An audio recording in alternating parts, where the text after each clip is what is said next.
হচ্ছে বিরিয়ানি? ইয়াপ, আরে এই দেখো চালটা, ভেজানো চালটা, এটা গরম জলে ফুটছে, জাস্ট হাফ ডাউন করবে, একদম হাফ। আর এখানে দেখো বিরিয়ানি মাংসটা মোটামুটি হয়ে গেছে, এটা এখন আমি তুলে নেব। দেখো মাংসর কালারটা কি সুন্দর হয়েছে, জাস্ট দেখো একটু এগিয়ে এসো, এই দেখো, ঠিক আছে? এবার মাংসটা আমি তুলবো। মুরগির মাংসটা, আচ্ছা বিরিয়ানি চালটা যখন ফুটে আসবে না, তখন একটুখানি নুন দিয়ে দেবে, একটুখানি নুন দিয়ে দেবে, যাতে চালের মধ্যে একটুখানি নুন যায়। মাংসটা না আমার হয়ে গেছে। এটা কিন্তু বিরিয়ানির মাংস পিস মানে নয়, কারণ কি বাড়িতে এনেছিল একটু বড় পিস করে, কেউ আর মাংস ঝোল গ্রেভি কিছু খেতে চাইছে না, তাই জন্য আমি এটাকে দিয়ে বিরিয়ানি বানিয়ে দিচ্ছি। এটা কিন্তু বিরিয়ানি পিস নয়, বুঝলে? আর এখানে পেঁয়াজের বেরেস্তা, ডিম আর আলু, ডিমটা আমার জন্যই দিয়েছি, আর মাংস যা আছে এদের যথেষ্ট। আর এখানে এই যে দুধটা রেডি, এই যে দুধটা রেডি।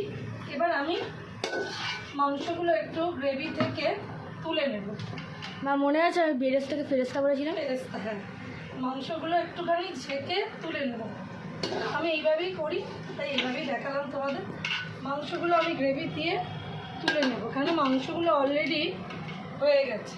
আমি বিরিয়ানিটা যেভাবে করি তোমাদের সাথে সেটাই শেয়ার করছি। সরি, এই যে তুলে নিলাম, কেন মাংসগুলো যদি তুমি তলায় দিয়ে দাও না, একদম মানে গলে গেছে তো আরও নষ্ট হয়ে যাবে, কারণ এটা তো বিরিয়ানির পিস নয়। ভাতটা না আমি একদম বেশি করব না, মানে 40% করবো, আমি পুরোটাই দমে করব, মানে ওই 80% না, এই ভাতটাই পুরোটাই আমার দমে হবে। পুরো আমি এখানে সব দিয়ে লাস্টে একটু নুন দিয়ে ফুট এসছে, এবার আমি বন্ধ করে দিই, এখান থেকে আমি তুলে ওর মধ্যে দেবো, বুঝলে? যে কাইটা দেখছো এর মধ্যেই আমি সব মেশাতে শুরু করবো না, ওগুলো মশলাটা, এই যে, ঠিক আছে? কত ইজিভাবে করব দেখো। এখান থেকে একেবারে নেব, নিয়ে আমি এখানে দেখো ছড়াতে থাকলাম, দেখলে? এবার এখান থেকে নেব চাল, এই চাল ফুলে অনেক বাড়বে, নিয়ে এই যে এইভাবে ছড়ালাম। তো মায়ের হাতে বিরিয়ানি খেলে না বন্ধুরা পাগল হয়ে যাবে। বন্ধুরা পাগল হলে তাহলে কি হবে? এবার এই যে দুধটা রেডি করেছি, এই দুধটা এখন ছড়িয়ে দেব,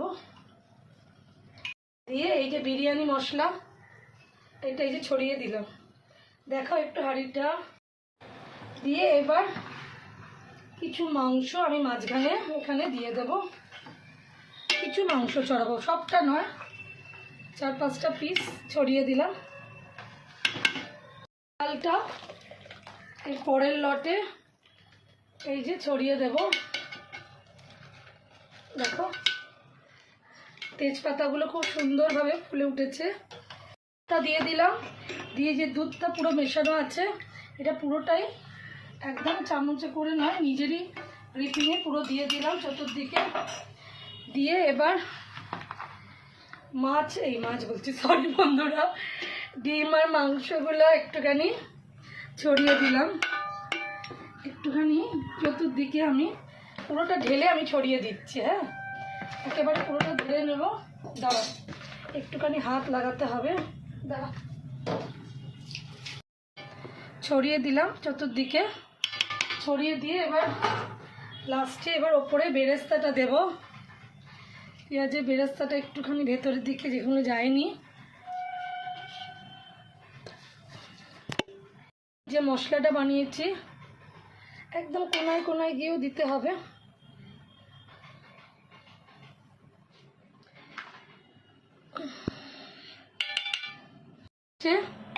ঘি মাস্ট, এটা লাস্টে ঘিটা না দিলে সেই বিরিয়ানি ব্যাপারটাই আসবে না, তো লাস্টে ঘিটা ছড়িয়ে দিয়ে দিলাম, যেটুকু চামচে রেখেছিল ভাতের মধ্যে একদম ঢুকিয়ে দিলাম, যাতে ঘিটা একটু অপচয় না হয়।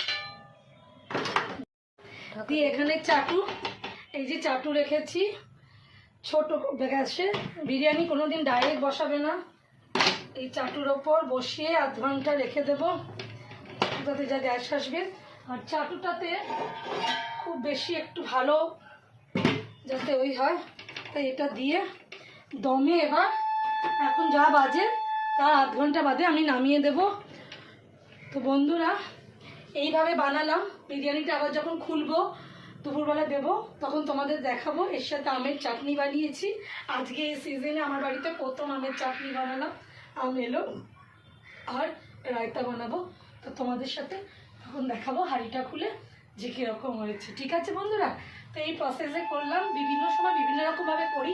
একই রকমভাবে রান্না যদি তুমি করো তোমার রান্নার কোনো টেস্ট আসবে না। ভ্যারাইটিভাবে করলে কি আর ঘুরিয়ে ফিরে ভালো লাগে, একটুখানি অন্যরকমভাবে করলাম, এরপরে অন্যরকম করে করবো। তো ভালোভাবে দেখে নাও ভিডিওটা, ভালো লাগলে একটা লাইক কমেন্ট শেয়ার করো, আর কোনো মতামত থাকলে ভ্যালুয়েবল মতামত